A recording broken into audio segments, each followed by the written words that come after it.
The Dedrique Taylor Show is on the air. I'm Brandon Marcus, joined by the head coach of Cal State Fullerton, Dedrique Taylor, and the season has come to an end. Man, you said all along, and you have not been shy about this, that you didn't even want to play this season. You thought it was better off just, during all this COVID madness, to keep the guys healthy. No real reason to play and to risk all this stuff. I mean, you're looking right now, there are some teams that aren't even allowed to have some of their players go to the NCAA tournament right now because they have not passed their most recent test. Now that it's over, what type of feelings do you have right now? Me personally, I still feel the same that we shouldn't have done it. We put ourselves at a lot of risk. But me being the head coach at Cal State Fullerton for our guys, I think definitely we should have done. We should have tried to experience it. And I think maybe we should have paid more attention to the fact that we chose to do this. Like nobody put a gun to our head. We chose to do this, and so you have to take the good and the bad, the right, the wrong, the ugly, and embrace it, whatever it is, and try to be productive for it. So, me personally, I was very fortunate that I made it through and didn't contract the virus. But obviously, as you know, the virus ran rampant in our program and amongst our guys, and so we suffered some of the consequences. But also, I think we saw some good things, from our ball club. Now, when you look right now, or you try and look inside, is there a sense of relief that it's all over? Is it disappointment? Is it a combo of those two things? Are there more feelings? Disappointing is the overwhelming feeling. I'm disappointed because you can have all of these different excuses and you can use them. But at the end of the day, I just didn't feel like we were very coachable. This group didn't do what our staff said was necessary to do to win, especially I don't know, the last weekend and obviously going into the tournament. But I felt like our group, for whatever reason, they got out of rhythm. I don't know what the reason is, but I almost take it, and I do. I'm not. There's no almost to it. I do. I take it personal that I couldn't get this group to do some of the things that I thought and that our staff thought and that our staff I outlined time and time again to win the games that we played, and that probably was the most frustrating part of it, which led to the feeling that I have now. Is just I'm disappointed, and but that disappointment will fuel what happens next. It will motivate us to hopefully have some sense of normalcy in the weight room. I think they got the clearance to get back in the weight room today. And when I say back in the weight room, I mean the weight room was outside. They were cleared to go back inside. Still have to have a certain type of percentage, but we're small enough of a group in basketball to be able to get our whole team in there. Mhm. But it's such a huge part of our culture. It's such a huge part of kind of setting the table as to what's going to come. But it also provides us as a staff, we get to learn about these guys, who works the hardest, who's not working harder. And so there's a lot of information that comes out of the weight room. And so we missed that part, obviously, in the fall, or excuse me, yeah, in the fall, in the summer. There's a lot of information that we weren't able to garner just because of the virus. But the way the season ended, it definitely lit a fuel for me to kind of get back to some sense of normalcy, but more so, meeting the expectations. Is this a different feeling than previous years when you've lost? Um, I wouldn't say it's necessarily a different feeling. You know, nobody, very few. There's only one, maybe two or three with the various tournaments, but there's only one team that wins their last game, right? And I think previous years, for different reasons, we felt different types of emotion. Some of those years, I probably felt the same, but not a lot of them, not all of them, because I didn't feel like, from a talent perspective, we were as talented as this group is, and this group was.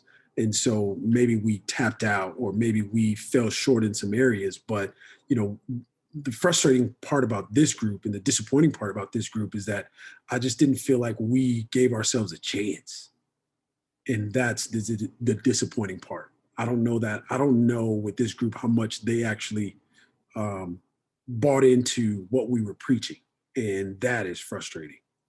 Yeah, it's an interesting take because if you were to look at it from the outside and not being on the inside, I mean, you could say that you lost your best player halfway through the season, that he left the team. And Mhm. then you look at how you don't have anybody that's on the Big West first team. You have no Kyle Ullman. You have no Khalil Ahmad. You have no Jackson Rowe. I mean, you don't have those guys. So you guys were kind of underdogs coming into this season. And Mhm. then you add in the fact that you guys had to pause 3 times because of COVID. Mhm. And you add all of those together. And there weren't really any expectations at all for you to go very far. But despite all that, you still have this sense of disappointment that you guys went out the way you did because you really did think that this team could have gone farther than they actually did. Yeah, I think the disappointment and the frustration comes into play where nobody saw what we saw every single day in practice. Yeah, other teams and other people can count us out, and that's cool. Like, I don't expect anybody to count on us to do anything. But we have certain expectations and we levy those expectations based on the performance in practice day in and day out. And so, you know, we did certain things that give you hope or give you excitement, and you kind of foresee the future. And I didn't see in the future the way that we played the games versus the way that we practiced the games. And I'm not saying we should have won the game, won the tournament, but I am saying we should have given ourselves a better chance by executing some of the things that we talked about. For instance, let's talk about Cal Poly. We shot all over 35 threes in that game, and that's probably the most attempts that we've had all year. Mhm. And that was a point of emphasis of getting a piece of the paint. And I'm fine with them shooting threes, but there's a certain type of three that I want, or that I shouldn't say I want, that we are statistically successful at. Yeah. And we didn't do that. I mean, I think the first 3 to 4 possessions were threes, and they were all off the bounce or irregular threes based on the way that we practice. Another stat that we keep, and I think it's a telltale sign of how aggressive we are and how much we're following the game plan is paint touches. How many times does the ball touch the paint? And against Cal Poly, we had a season low, 41. And so those two things right there, they drive a head coach, and particularly me, they drive me crazy because leading up to it, we didn't practice that way. We didn't practice shooting threes. We didn't practice not touching the paint. In fact, we practiced taking certain types of threes. We practiced touching the paint and doing the things that our group is, they know what to do. And I didn't feel like we did those things. And so it goes back to, in my opinion, um, the word coachable. Mhm. Yeah, we lost our most experienced player. We had another guy transfer, but that's college basketball. One reason or another, you have to, and that's adversity. And again, I think we didn't respond the right way to adversity. And I'm not saying we should have won every game that we played. No, I'm saying we should have responded the right way and did the things. We should have been selfless. And I didn't think we were the last 3 to 4 games. Yeah, We I think it was a bad way to end. I mean, you look at your San Diego games and those two, you were upset with the way you guys played. And then you go and you add in the Cal Poly game, and you guys were favored in that Cal Poly game. I mean, it was a worry. set, huh? Yeah, but you guys were 5.5 point favorites, I think. My God. So yeah, I mean, you guys were favored to win that game, and you guys end up losing. And I mean, you guys were getting your butts kicked initially, Yeah. real bad. But your team, which it has done all season, just like you lose the first game, you come back and win the second game. No You doubt. fall behind in the first half, you come back in the second half. And it's frustrating as hell for a coach because you're wondering where was that in the first half, that same style of play that we saw on Saturday. Why was that not there Friday? Why was that same style of play that we just saw in the second half not there in the first half? So I think that's where it kind of lies for you. And what's interesting is this is the end of the season. This isn't a Friday game where you can get back up and go rebound on Saturday. So Right. for you, how long does that stick with you? Because you don't have that next game to try and get that taste out of your mouth. Yeah. I don't know how long it sticks with you. It's still with me. When that feeling leaves, I'll let you know. But it's still there. It's still there in terms of the disappointment. And again, I'm not disappointed in the guys per se, their character or anything, but I'm disappointed in some of the choices that they made. You look at some of the plays throughout the course of Cal Poly. I mean, they were effort plays. Let's talk about the last play of the game. I said this before we had a time, and during the timeout, I said, "Hey, this play is going to take a long time to develop.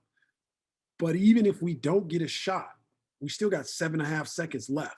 It's plenty of time to get a good shot." And lo and behold, guy breaks the play, does his own thing, and takes a terrible shot. And it's like, why? And we didn't win or lose the game based on his shot, but Right. it's that type of mentality, that type of behavior. I could point out countless times throughout the game where we inbound the ball and we inbound it to our four-man, and he comes down the court and doing his own thing. We have a play call, comes down the floor doing his own thing, and all of a sudden he turns the ball over. Duh. That's that's why we call the play. So that we can all be on the same page and we can all do the same thing and we can all execute or attempt to execute. But to me, that happened more than it typically did. And that is what burns my behind. Yeah, it's tough. It's really tough. And when you get frustrated in a game like that, when you call a certain play and all that kind of stuff, I mean, it's not great. And so now, I mean, season's over. Yeah.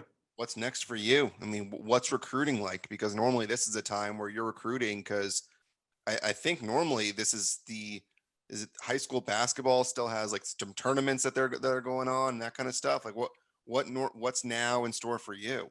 Yeah, normally what was happening is there are high school tournaments going on all across the country. If we're recruiting internationally, we have an opportunity to see those guys. Hutchinson, Kansas, the National Junior College is normally taking place. The California Junior College is normally taking place. So we normally get out and see those guys. But this year, obviously, we're not allowed to do that. And so we'll go back to recruiting off of Zoom, recruiting off of film. Um, recruiting off the phone, recruiting on text.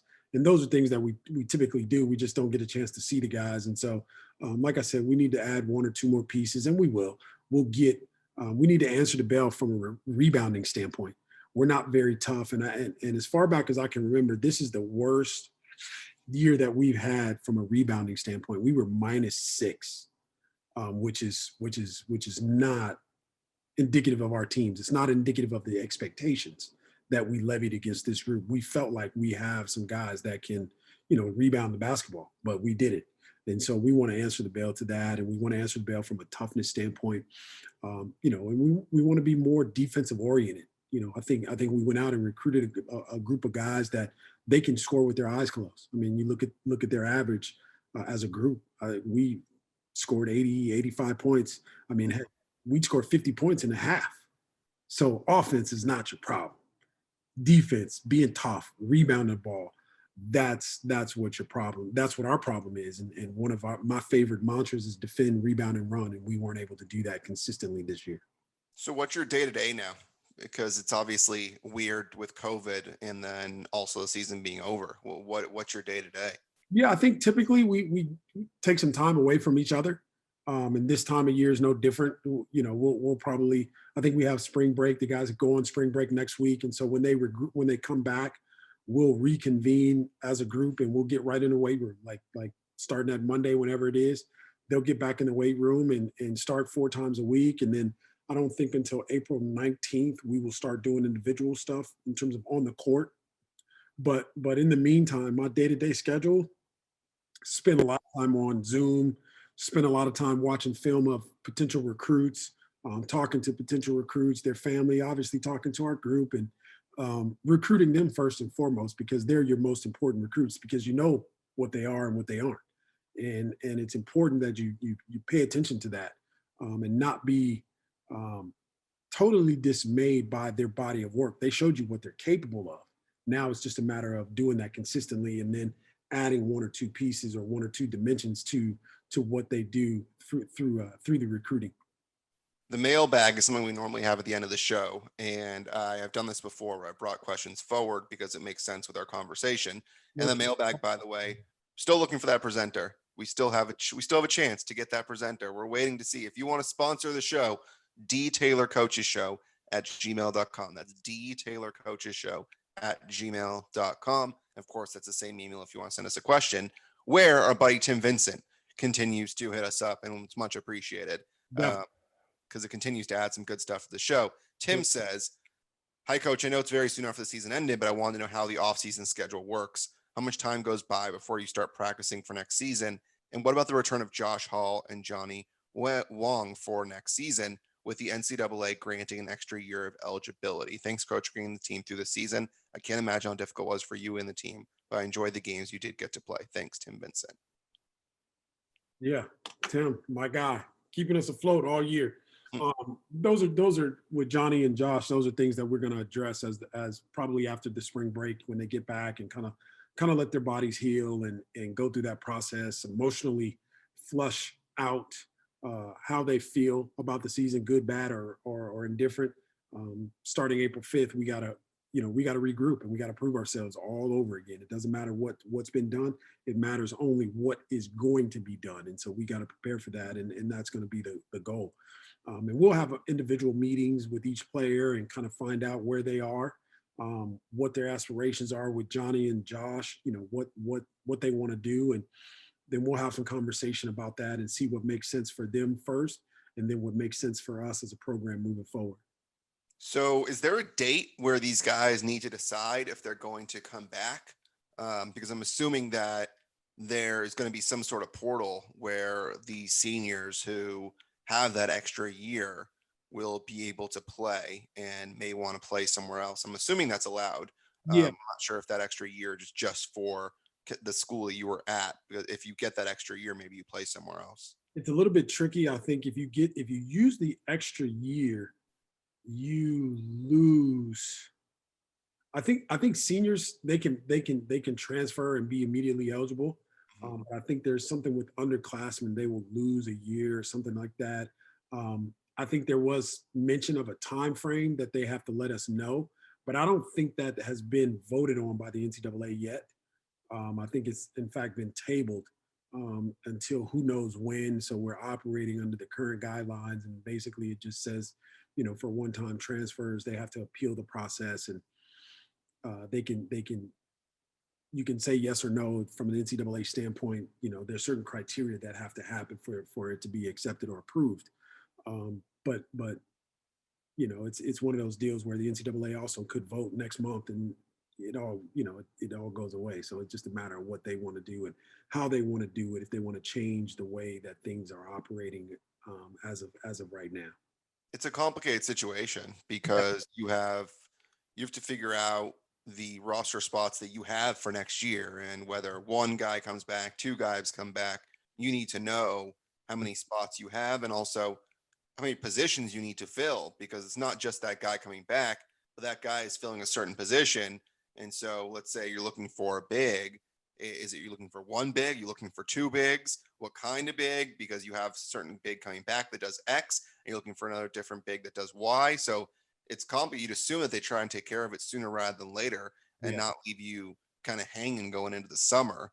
yeah. Uh, you would hope that, I mean, ends in April, the NCAA tournament. So you maybe give them a month or two and then figure it out. Yeah, I think from the NCAA standpoint, they have already kind of answered that question and given us a little bit of a direction in terms of if we want. They'll give you the 13 allotted scholarships, and if you want to carry more than that, so say for instance you bring all Josh and Johnny back, and you have those guys plus the two guys or one guy that's signed and the other young man that's committed, they take us over that 13. We can now fundraise and carry more than the allotted 13, but it has to come from, a different source of income. And I think Boosters. Fullerton has basically said that, we'd have to use fundraising dollars to be able to accommodate, the overage basically.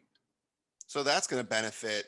I mean, let's be honest, that's going to benefit bigger schools, ones that have boosters that have millions of dollars that they're willing to throw at a team like Duke, for example, like that has more money coming into their basketball program. Isn't that a significant disadvantage for a smaller school? It is a significant disadvantage, but that's the reason why we're a smaller school.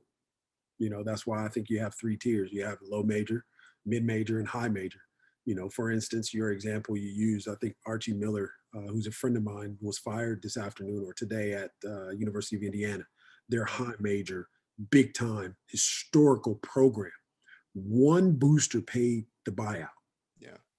One booster paid the buyout for Archie to leave. Now, just think about how much money he has if he gave, the buyout, Yeah. whatever it was. I think it was $10 million. And so, if they want to carry more than the 13, trust me, they will. But it's to me, it's no different. They're gonna be who they are. They're gonna get the cream of the crop, the cream of the crop, the best of the best anyway. Um, but they can't get them all because all the guys are not going to be able to play. You can only play five guys at a time. Hmm. Not going to be able, just because you carry 15, you're You not don't going get to play 7. to in. You don't get to do that. You play five guys at a time. And so everybody is kind of aware of that and kind of watching, where is my opportunity? Because let's face it, people are going to transfer for one reason and mostly one reason and one reason only, because they want the opportunity to play. Hmm. They're not going to go somewhere where you got 7 guards and they become the 8th. That doesn't make a lot of sense in terms of what they're after. They're after the opportunity to play. Interesting. You guys don't have any summer thing planned, right? I mean, obviously no summer trip because you guys can't really go anywhere, but anything planned for the summer? No, we're going to try to, hopefully we'll be here for summer school, both sessions of summer school, if they'll let us. Um, we're planning that they will let us, even if it's simple as the weight room. I think that's really, really, really important, because a lot of these guys, junior college transfers in general, high school to college, they did not get that. They didn't get what that looks like. And so it's important for them to do that. But I do think, with the vaccine coming online and all of the different things that are happening as we're seeing with the virus, I do believe we'll be able to uh, convene on campus in some way. Let's go to the other mailbag question because it brings up a topic that is worth discussing. Patrick hits us up again. Hey, Coach Taylor and Brandon. I really enjoy these podcasts this season. Appreciate you guys coming on every week. I've been out of SoCal the last 8 years, and this has helped me stay connected to the program more than ever since I left the area. So big thank you there, Patrick. My question for this week is, what do you think of UCSB's chances of in the NCAA tournament? Also, as a coach, are you allowed to participate in even the free bracket contests like on ESPN and either sites? So we'll start with that one first. Do you fill out a bracket, and are you allowed to? I can fill one out, but I'm not allowed to turn it in. Right. Nobody necessarily can see it. That's against the NCAA rules, and I don't fill one out. I haven't filled one out probably in years, Mhm. just for the simple fact that I don't want anybody to say Coach Taylor did so and so. All of a sudden, that you're guilty until proven innocent. And so I don't partake in that. Sure, I watch the tournament and have my favorites in terms of the brackets. And I do think the second part of that, or first part of that question, in regards to Santa Barbara, Yeah, who's uh, a 12 seed facing Creighton as a 5 seed? I would say they did not necessarily get a favorable draw in playing Creighton, because I think Creighton is a high octane offense that relies heavily on the three, but they get a certain type of three and they can really, really score the basketball from a lot of different areas on the floor. But if I am Creighton, I am worried about playing UC Santa Barbara, because 5 of Creighton, not Creighton, Santa Barbara, they're 5 guys that they start. They're all transfers. Ramsey, the point guard, he's a transfer. The best player, McLaughlin's a transfer from Oregon State. Um, Sal is not a transfer. He just came right there. But he's, that they beat Oregon State, they beat Cal, they beat some high major schools to get him. But I like their team. I like their talent. I like their depth. I like the way that they play, which is conducive to them. They feature their best player in terms of McLaughlin, and they trust that he will make the right decisions, which sometimes it leads to scoring, other times it leads to ball movement and right guy getting the right shot. But they trust that he'll make that decision, and he's done an excellent job of doing that, being the facilitator. So that's going to be a really good matchup. I could see Santa Barbara causing Creighton some major problems. Now, when you look at that matchup and you see UCSB as a 12 seed, you don't really see a Big West team that's that highly ranked. I Yeah. mean, it's interesting because when we went to Detroit, it was as a 15 seed, if I'm not mistaken, against Purdue as the 2. Yeah. And then I think UC Irvine, when they made their run, I believe it was as a 13 seed and it was not as a 12. Yeah. So No, I think that I think says a lot. I think the committee was giving Santa Barbara a couple of nods, with the fact that I think they lost one or two, or maybe three games the whole year. Mm, They also played all of those games. They won the conference, and then they won the conference tournament. Typically in the Big West, the team that wins the conference is not the conference tournament winner. mhm. But Santa Barbara did that this year, and I think the committee rewarded them for doing that. And then again, if you look at Santa Barbara on paper, they're really good. They're really good. There's no shaking a stick at them. They are really good because they answer a lot of the bells that allow teams to be successful during this time of year in terms of their size. I mean, they have Edahan who comes off the bench and he's a monster. They have So who can really score. They have a myriad of guards. I can't think of the one guy that got hurt in their Sani, I think his name is, but he comes off the bench for him. He got hurt against Irvine, and he's instant offense. But and McLaughlin's really good. They're a good ball club. They're a really good ball club. I think Creighton and Santa Barbara will be a tough game. Be tough to call too. Did you, or not did you, were you surprised at all that UCSB won the conference? I'm assuming no. No, not at all. Because on paper, I think if you just look at them on paper, they're the most talented team in our conference. They are that. I will give them that. And even with a couple of the transfers that they added, even this year, I thought it just helped bolster their depth and allowed them to kind of make the run that we're currently seeing. I'm going to start, or I'm going to rather end this podcast kind of the way we started, and podcast slash show. If you're watching on YouTube, always appreciate that. Feel free to continue subscribing to the Dedrique Taylor Coaches Show. Hit that thumbs up. If you're listening on Apple Podcasts, Stitcher, Anchor, wherever you listen to your podcasts, always that's great as well. If you can rate and review the podcast, that'd be awesome too. Losing to John Smith, that take any of the sting out of it? No, no, because I'm competitive, just like him. You got to think about it. Like I said on the podcast last week, we're two competitors. And so, yeah, he looks down at me and I look down at him, and yeah, we know each other and we're friendly and all of that stuff. But in between those lines, each one of us wants to win, and we're super competitive and we want to do that. Now, I've talked to John probably 5 or 7 times since that game, and we just played not even a week ago. So I've talked to him, and yeah, we're going to continue to have conversation about that. But um, it it may take the sting out of it in the long run, but I'm not focused on our opponent as much as I am us. I'm Mhm. upset and disappointed. Upset is not the right word. Disappointed, frustrated with us more than I am anybody else and what they did. Because if you look at it, John's team, they did what they do. They shoot the ball really well. They got healthy. They had access to almost all of their players, and they did what they do. They just haven't been able to do that consistently throughout the year or consistently throughout the game. But they ran the stuff we knew. They scored the way that they normally score. And I just look at my team and I'm like, who are you guys? Who was that on the floor? Because it's not what we just talked about. It's not what we've practiced the last 3 or 4 days. So Did you talk to John shortly thereafter, or did it take some time to actually reach out, or did he reach out to you? it took some time, only because because they played 2 days later. They had to get back, and because we had talked before the game, I knew that he had some things that he needed to take care of and that he had lined up as soon as he got home. So he did those things, and I think today is Monday. Yeah. Yeah. So today's Monday. So yeah, it's not unusual that we talked at this point in time.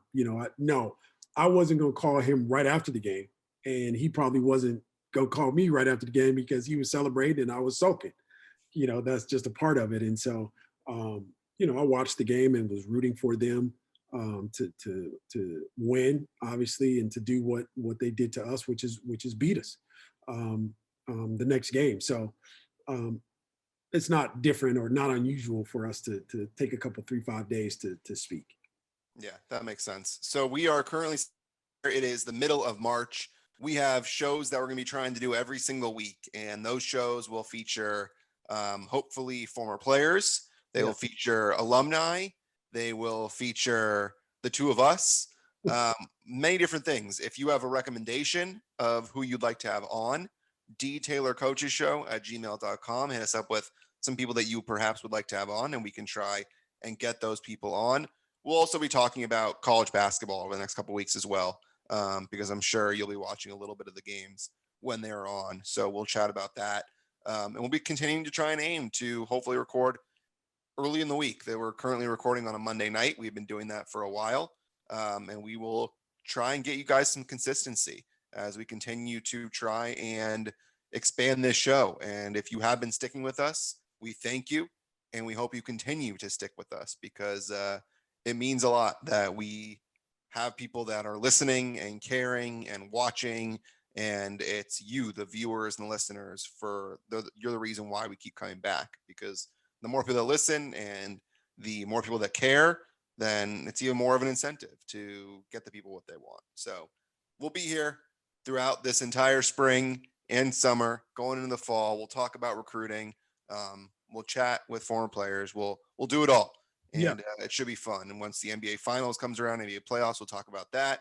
If you get a Clippers versus Lakers matchup, then you'll really enjoy this show because you'll get a Clippers guy versus a Lakers guy. So that'll be a lot of fun.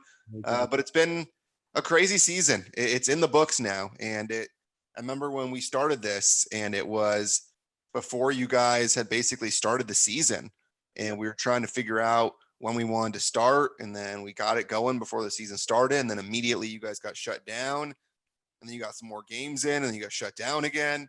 Yeah. So it's been wild, but it sucks to lose. And like you said, only one team's going to come out a winner at the end. Yep. And with all the stuff that went on with COVID and with injuries, I mean, I'm sure there is some relief that it is over and you get a chance to kind of get some revenge and build on it for next year.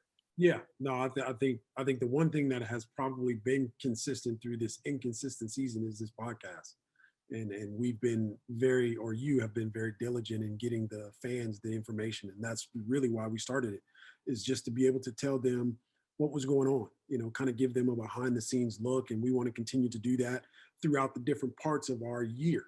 Our season is over, but our year is not over. We still have stuff to do academically.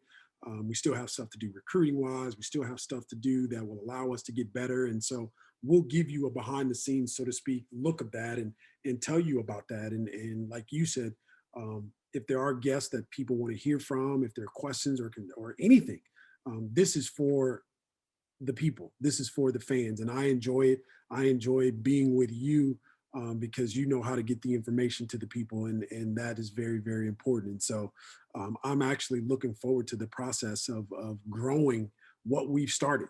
If you look back and you say, dang, we just jumped on and we started, and now I feel like a pro. I got a ring light, man. I No, got a ring light. I got a two light of that us. shot. Yeah, look at That us. makes two of us. So, there are a lot of things that have come to fruition, and we'll continue to grow this because I do think that it is a touching point for fans and for people that are interested in what we're talking about. Obviously, interested in Cal State Fullerton men's basketball, but just basketball in general. There's a lot of information that I don't think people get access to without listening, and now they have a chance to, and they have a chance to do it for free. I think there's something to be said for that. And so we want to continue to grow it. We want to continue to interact with each other. We want to continue to interact with our fan base and people that are out there that want to know what's going on in college basketball during the off season. And so I'm looking forward to it, and super appreciative to you and your time. And again, I'll say this word: you're super diligent, and that's one of the reasons why I don't mind doing this with you, because you are diligent in your time. You're diligent in the information. It's pertinent. It's really important to you that these people hear what's going on, and hopefully we can continue to grow it. And I'm looking forward to it. I'm looking forward to having future guests on, and former players and all of that stuff. So really looking forward to this NBA playoffs where the world champion Lakers will prevail once again. We'll have to have Harrison on, who Yeah, writes for a Lakers blog site. We'll have yeah. to have him on Be my and guy. talk some Clippers basketball, Lakers basketball. Yeah, He obviously covers the Lakers, and he's a Cal State Fullerton alum, so let's do we that. can talk Fullerton with him as well. So we'll have to have Harrison on at some point in the Let's, near future as well. let's do that. Let's All do. right. Well, that wraps up this show, and it wraps up the 2020-2021 Cal State Fullerton men's basketball season. We appreciate you sticking with us for the entire ride. There's more to come, so stick with us. Until next time, he's Dedrique, I'm Brandon, and this has been the Dedrique Taylor Coaches Show. See you. Peace.